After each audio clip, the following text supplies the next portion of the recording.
evening, everyone, and welcome to this week's rendition of Speak Your Mind with Larry Cox. It is good to have each and every one of you joining me this evening.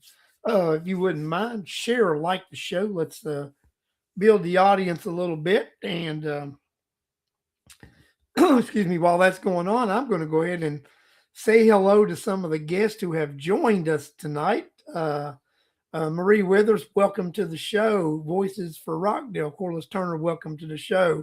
Geneva Wood, welcome to the show. Cheryl Moulton, welcome to the show.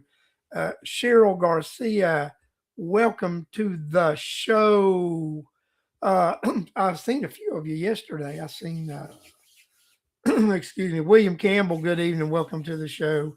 I was at I seen Cheryl and Corliss both at the town hall yesterday, and we're going to talk a little bit about that town hall this evening. You know, we had some representatives from the ACCG and then GEMA who represent the county, the county governments and the municipal governments, and they were talking about the floss, giving some information about that, and it was good information so that people had a good understanding of how those programs worked. And there were a lot of legitimate questions and concerns that were asked about the program. And I think we're going to talk a little bit about that tonight and such. So does anybody in here have a specific question or something they'd like to discuss regarding it?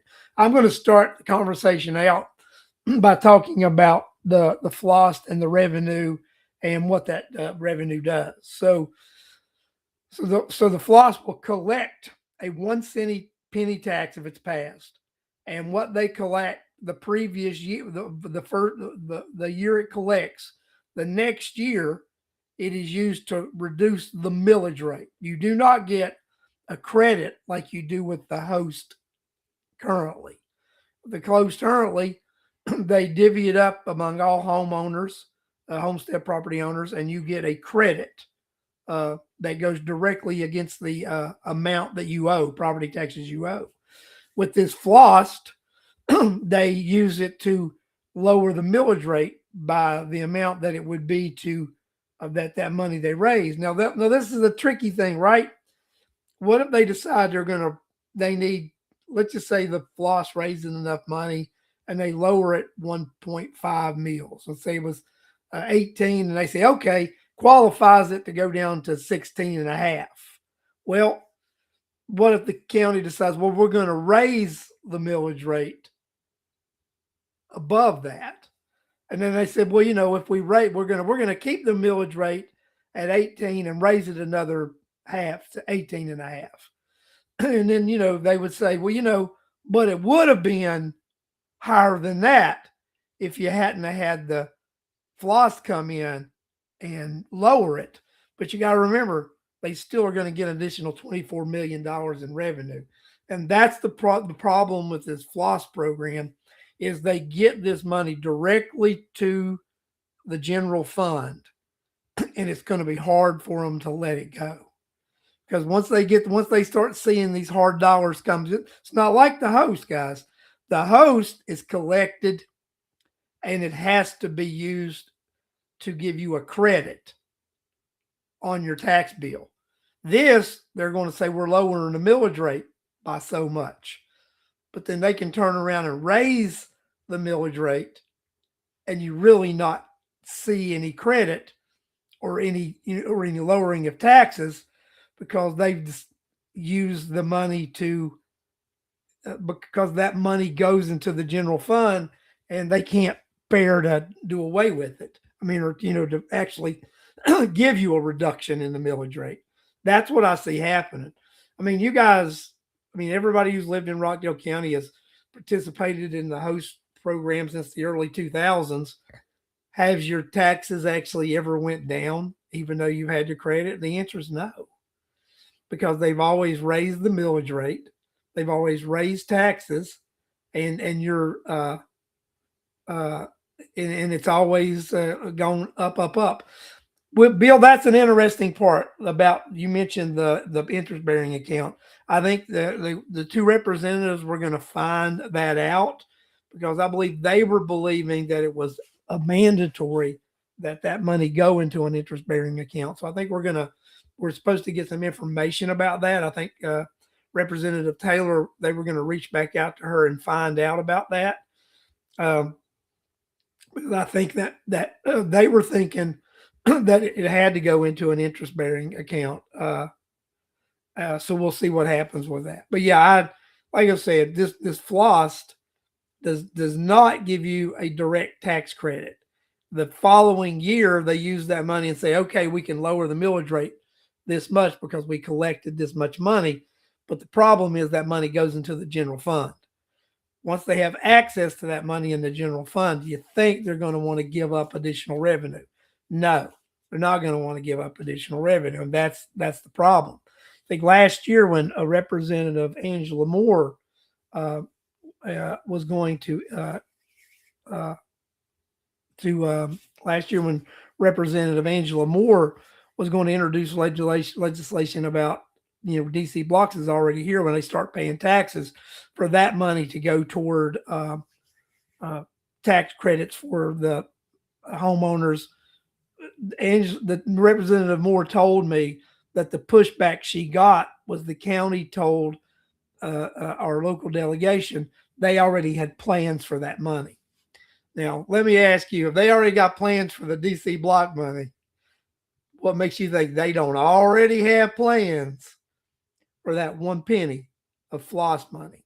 Like I said, guys, if this was a true credit, I might would have a different opinion about it, but it's not a credit. This is something that is ridiculous.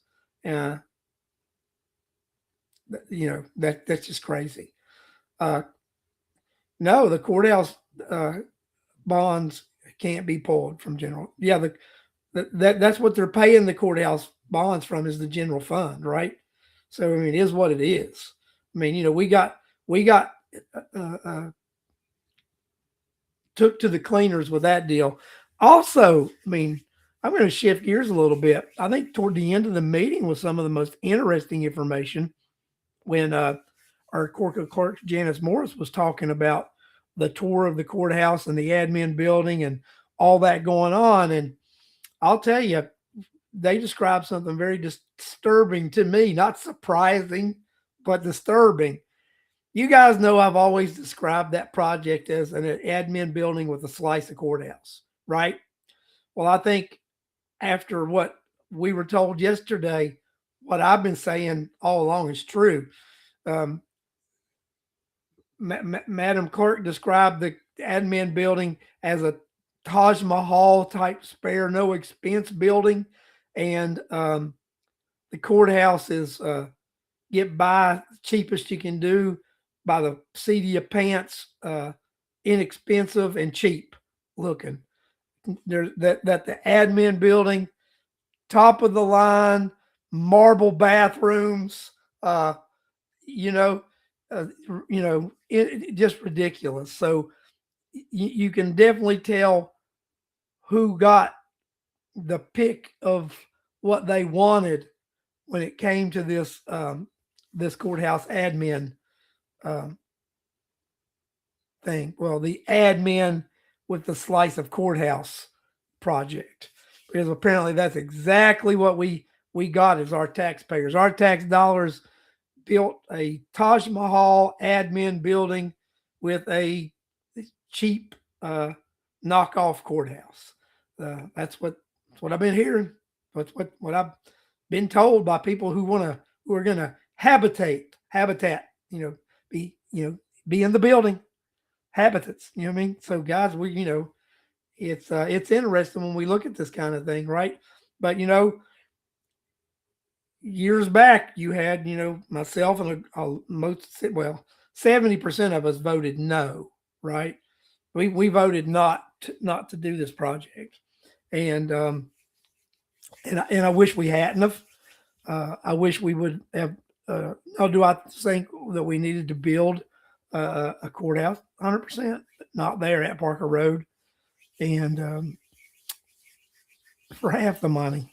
We we were not our elected officials were not good stewards of our monies, and that is just the simple facts of what we're looking at, and it's sad and terrible, but that's just the way it worked.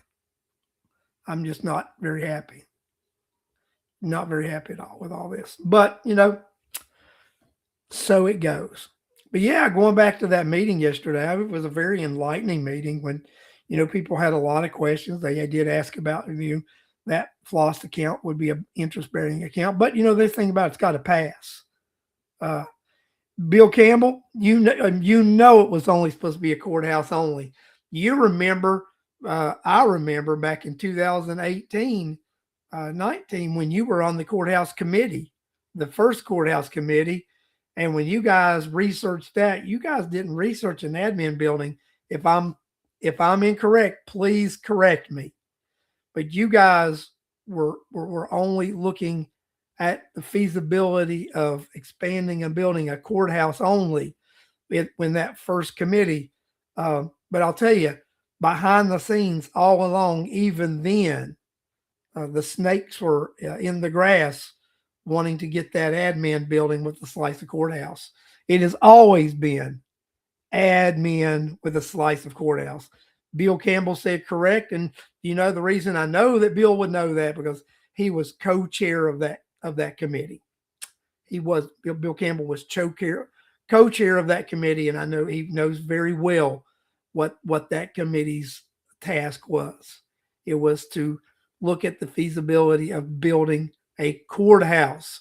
I attended every one of those meetings back then, and not one time during those meetings was there even mention of an admin building. It was all mention of courthouse. And that's crazy, right? So yeah, we've got all this money, we're spending all this money. The courthouse should have been the priority of this, and no admin building. We were told the reason you've got to do this project is the courthouse was in disarray. We're below standard. They're going to shut us down. We got this whole doom and gloom scenario. But what's the first building that's opening up, guys? What do you guys know? What building is opening up? The admin building.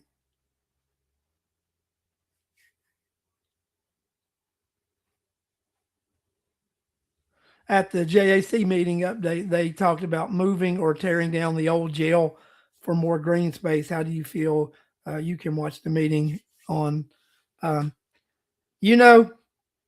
whether the old jail belongs there, doesn't belong there, historic value or whatever.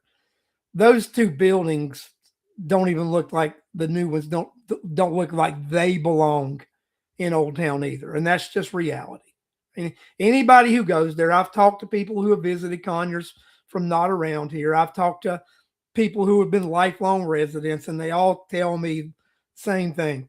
Those two large buildings don't fit. Then when you look at those buildings and then that old historic courthouse, none of it fits, right? It's all, just to be real, the whole thing is an eyesore. The whole thing is just a terrible eyesore. It is just a horrible eyesore. And, and then you've got had the Public Facilities Authority, that was crammed down our throat, and then the same kind of deal. And that's why I look the same thing as this floss. I look at it as a Trojan horse. You do not get a credit. It was explained very well at this meeting. You don't get a tax credit for this floss. You get the possibility of a millage rate reduction the next year when they recognize those funds that go inside the general coffers. Yeah. Yes, Charlotte, it's an eyesore because they there's a saying, you're trying to stuff 10 pounds of crap in a 5-pound bag, right? And when you see that project, that's exactly what they did. They took 10 pounds of crap and put it in a 5-pound sack. And then you're going to make it even uglier when you now uh, uh, build a parking deck up there too, and just cram that in there. You crammed these buildings in this space, and you just make Old Town. You make it look junky. It just looks junky. And I'm telling you, there's not a person who comes to Conyers that doesn't look at that and say, "What in the world were they thinking, putting those buildings in that confined space?" And that's why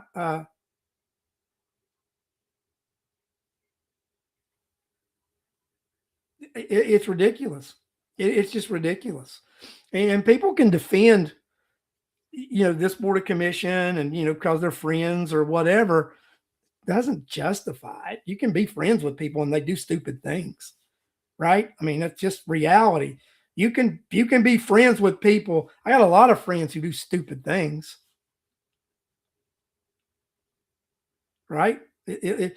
Cheryl Garcia, exactly. It looks out of place. Yeah, that they will be purchasing the truest. Alex, exactly. The 5-story. I'm gonna put Alex's comment up there because that's right. Uh, Alex point blank said that too, right? So hold on a second. The 5-story parking deck is the only thing anyone will see driving on Main Street. Correct, right? And then Alex, again, it's ugly.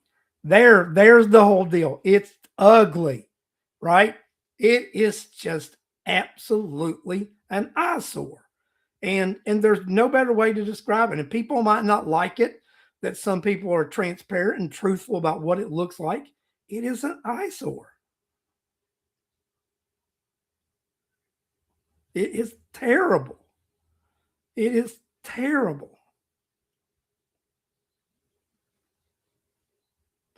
Well, you know, Charlotte, put your comment up here for a minute. Parking was always going to be an issue with Rockdale County Board of Elections. Do y'all remember when we voted over at Parker Road? Except for a couple of days toward the end of the 3 weeks of voting, uh, parking was never an issue at the Board of Elections. Parking was never an issue at the Board of Elections when it was over at Parker Road, when you had that ample parking area. When we had presidential election cycles and you had some contentious ballot stuff going on, those last couple of days of the 3rd week of voting, those Thursday and Friday would be packed toward late evening, and that is the truth. But the majority of the time, no parking problems over at Parker Road, and there's plenty of room to expand parking over at Parker Road. Lot of room over there, but it doesn't make sense to use a place that's got a lot of room to build something that needs a lot of room. Let's just put something that needs a lot of room and stuff right in the middle of a congested, packed area, and just make that area look ugly. That's what we've done. We've just made something that I think that was at one time a pleasant, attractive, uh, old town historic community, an eyesore. And you can disagree with me all you want, but I know plenty of people who don't disagree with me and have the same opinion that I have, that it's an eyesore. And that's, that's the way I look at it. And when people say, "Well, Larry, why don't you trust that the county government will do the right thing with this floss that you oppose?" Well, have they done the right thing on anything, right? Have they done the right thing with anything? And then the answer is no. They have not done the right thing with anything. I mean, they even talked about the water authority yesterday at that meeting and the shenanigans and the debacle that goes on behind the scenes there. Uh, it's ridiculous there too. Uh, just the fact that they were interviewing because they wanted people that had all this technical knowledge, and I've seen the list of the folks that got picked to be on the committee of the authority. There is no technical knowledge. I'll tell you what I believe they all have in common, that they'll come back with a recommendation to the chairwoman to dissolve the water authority. That's what I personally believe. And I put that out there on the record, right? Kind of guy that does that, right? I put stuff out there that I'm not afraid to say it, right? So I got a feeling that this board is going to come back and recommend they don't need to exist. That's what I think will end up happening with this board. Well, I got some news for them. This local delegation is not, and that's the thing about it. The water authority was enacted by an authority of the state legislature and can only be dissolved by an authority, a direct authority of the state legislature. Not going to happen. This local delegation is not going to introduce legislation to dissolve this water authority. So get used to having it. And I'll tell you something I firmly believe that we need in Rockdale County, and we need an ethics commission. I think we definitely need an ethics commission in Rockdale County. It's very apparent, because I tell you one thing that I have always felt that Rockdale County has had a lack of, and that's ethics when it comes to elected officials. I have always felt that there have been a lack of ethics. Yesterday, at that town hall meeting, which was about an important topic, you had the mayor of Conyers, city of Conyers there, Connie Alsobrook was there, and I was there. And of course, Representative Taylor was there. And you had Representative Viola Davis, who represents DeKalb County, but she comes to a lot of those meetings, right? The only 4 elected officials in the room, the only local, set on local Rockdale County elected officials were myself and the mayor. And, we talk about having town halls and discussions and elected officials coming and hearing things and seeing things. Be a good place to start. It's actually attending town halls. And that's just, Alex, I want to put that comment up because that's exactly true. We got scammed. They gave away Parker Road in order to take it off the table. They sold it as a courthouse. They overturned the vote of the citizens. Continued. And then Alex put this one. Wait a minute. What do we go here? And they built an admin center with a parking deck as main focal point. Exactly. It's exactly what we did. So I have always said this, and people think I've said it jokingly. I have said it in a joking manner, but I have always been dead serious about what I've said about it, right? This is an admin project, an admin building project with a slice of courthouse. The courthouse is just an afterthought of what the real project that the county government has always wanted to do.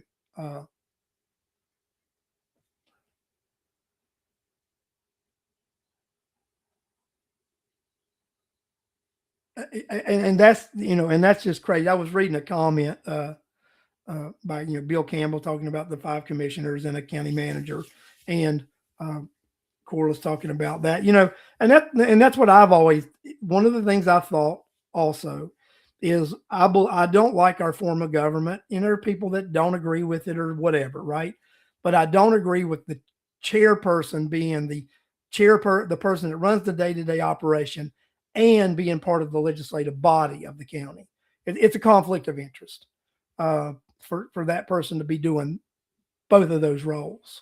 And that's why I believe the county manager system is a better type of government for county governments. And there's example of them all over the state of Georgia where they work perfectly with a county manager.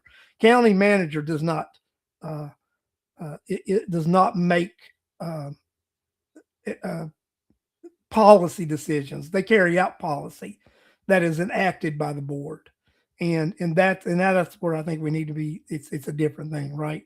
The county would be still be governed by a board of commission.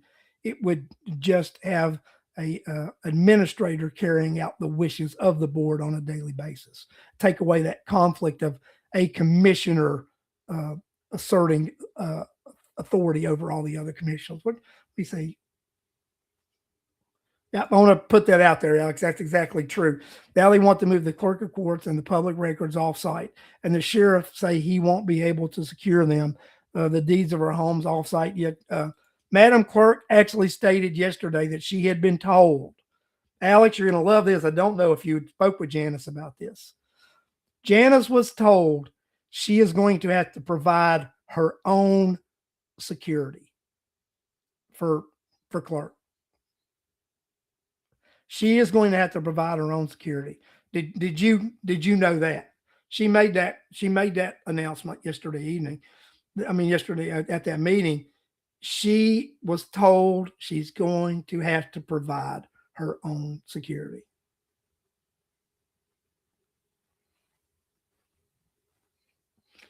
Charlotte, that might be temporary, but it's not appropriate. Maybe they should have renovated that, started, renovations and staging and whatever. I've always said this too, and I think Alex, you've been someone who thought about this, and you can comment on this too. We've always felt that if they actually had a real project manager instead of the person they have, who is supposedly air quotes project manager, that if you had a real project manager running this, that we would have a better flow of things than what you have right now.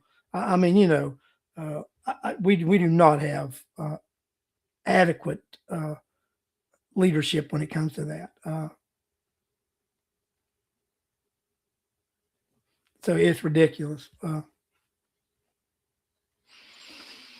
Kelly, she's actually had the clerk actually has whole lot of money. I didn't know if they do the passports and collect, fines and everything. So the clerk's office actually has a lot of cash on hand, and they have valuable records that are supposed to be secure.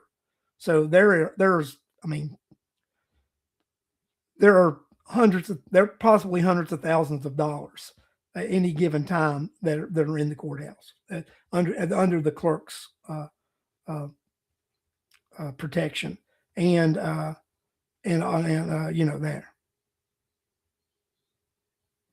Yeah, I mean, who builds a courthouse and doesn't make allowance for the clerk's office and the records to be part of that's sort of a big deal, right? So the clerk's office and the records. I mean, that's when you think of a courthouse, we all think about going there and doing business. I do, right? So if I go to do I go to do their business. It's not there for legal. It's not there because I'm going there to because I'm getting tried for something or whatever. I'll go there for documentation reasons, right? Passport, home deed, some records I need to look at or require, marriage certificate, death certificate, uh, birth certificate, you know. So yeah, I mean, when the majority of, a lot of people who go to the courthouse, majority go there for records kind of deep things, and they don't go there for criminal activities. And that's crazy. It is absolutely ridiculous, right? And I think Georgia code, Alex, if I'm not mistaken, Madam Clerk mentioned yesterday that Georgia code requires, I believe, the sheriff's office to actually provide security for the clerk's office.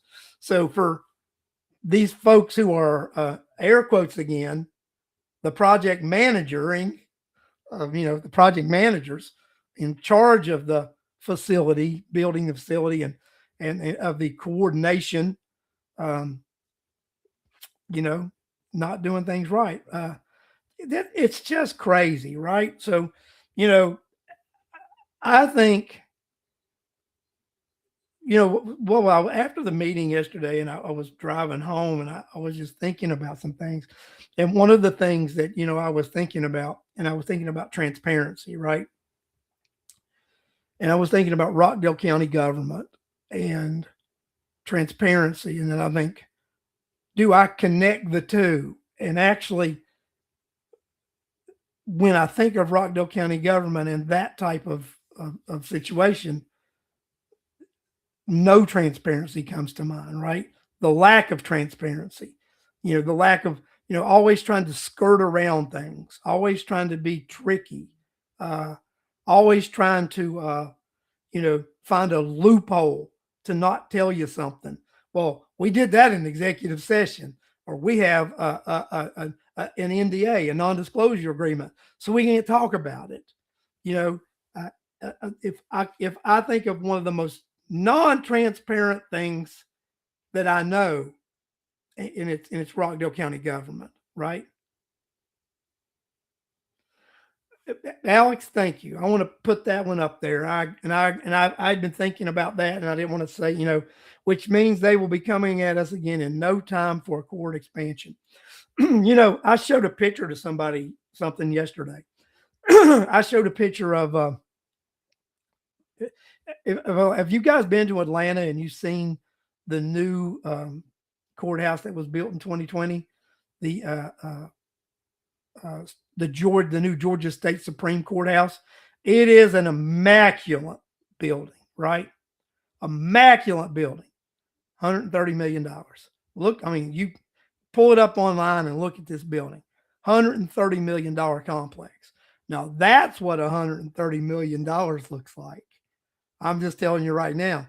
Then you go look at what we've done for 140 plus, right? And I know they had their little meeting the other day and they're touting ABCD, right? But again, you've got people on the inside who have said the real numbers look like this, that at the end of the day, it'll be more like 170. And I tend to believe the whistleblower type people than the project managers, again, air quotes, who can't even design a canoe dock that won't get washed away in floods. So that's just my opinion, right?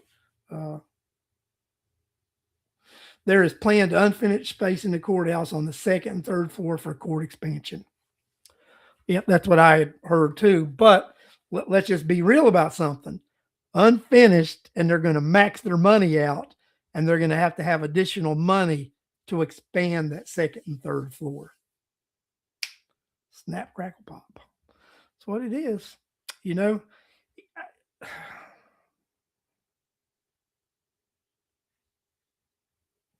Interesting. And that's another thing, right? Because people talk about when this massive growth comes. I think somebody mentioned at the meeting the other day, Rockdale growth was only at 3%. People keep touting this 100,000 number. Every time they talk about 100,000, we're in a real number, and a real census comes around, we're always below 95,000 people. I don't think we're up at 100,000 with our school population dropping, and older folks, singles, and just couples moving in here, and people moving out. There's as many people leaving as there is coming in. So we do not have this 100,000 number people want to fantasize about. I don't see it. Don't see it. I just don't see it. But that's me. That's my opinion, right? And I once had high hopes, but those hopes are fading. I once had high hopes, but those hopes, they are fading. And that's okay. That's okay. I'm okay with that. Well, guys, I'll tell you what. I know that things always change. Things go up and they go down, and I'm good with that, right? But yeah, that's bureaucrats, right? And that's the whole thing, you know. Uh,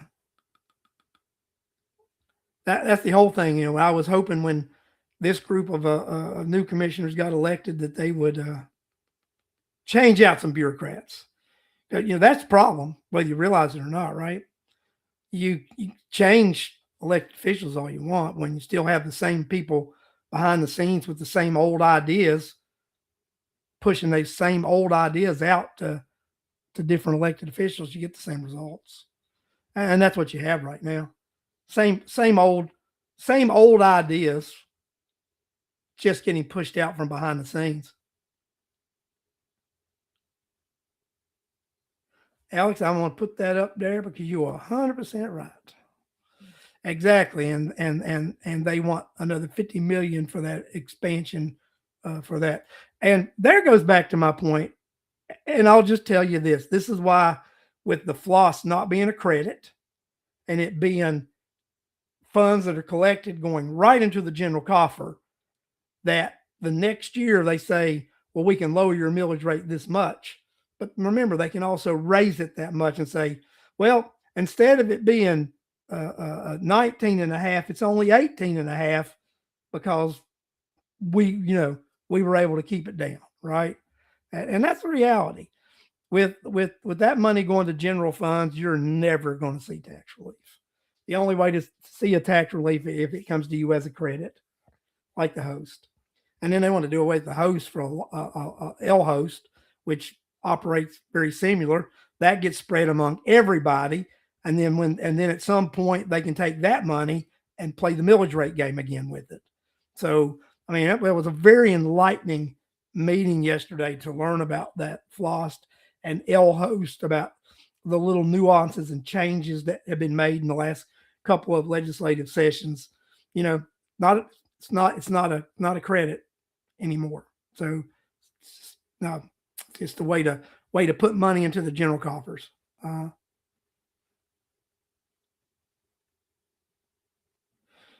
Corliss, I'm going to put your comment up there. I'm very disappointed. No second, just with me. They knew the issue and said a lot during campaigning, and it's the same old say, whatever to get elected. Yep. I agree with you, Corliss Turner. I agree with you 100% regarding that issue. And tell you what, I'm actually going to get off of here tonight and go. I'm going to go set Tucker Cox. Tucker Cox is chilling out for the evening, and I am going to let you guys know something, right? So I was going to have another candidate on tonight, and it didn't work out or whatever. But after hearing both of those candidates that are running for Congress, I could not vote for either one of them. And I did not go to vote during early voting. I will be going Tuesday to vote. I will be doing a write-in, and my little buddy, Tucker Cox, will be getting his first ever vote for United States Congress. I've voted for him for judge before. I've voted for him for Board of Education before. And this coming Tuesday, Tucker Cox will be getting my vote for the congressional seat 13. That's my opinion. That's what'll happen with that. Just wanted y'all to all know that that's what I'm doing. So let me go ahead, and any of you that's not voted yet and you don't want to vote for anyone else, go right in Tucker Cox. He's a good guy. I might even have him come in here next week and be a guest on the show. Don't have a lot to say, but Bill Campbell, I'm going to put that up there. Just so you know, Tucker Cox is going to have 2 votes for Congress. He is going to have 2 votes for Congress. I think that's high accomplishments for an 11-pound Chouini. So that's I'm all for that. So guys, let me go ahead and tell you all good night. Have a great week this week. I intend to have a great week this week. Uh, and I am hoping each one of you to have a great week this week. And let's pray for transparency. And let's pray that NDAs go away. Executive sessions are used what they're really supposed to be used for. And people just feel in their heart to be honest and transparent. Let's just pray for that. Thanks, guys. Good night. And I can't wait to see each and every one of you back next week on this show. Thank you.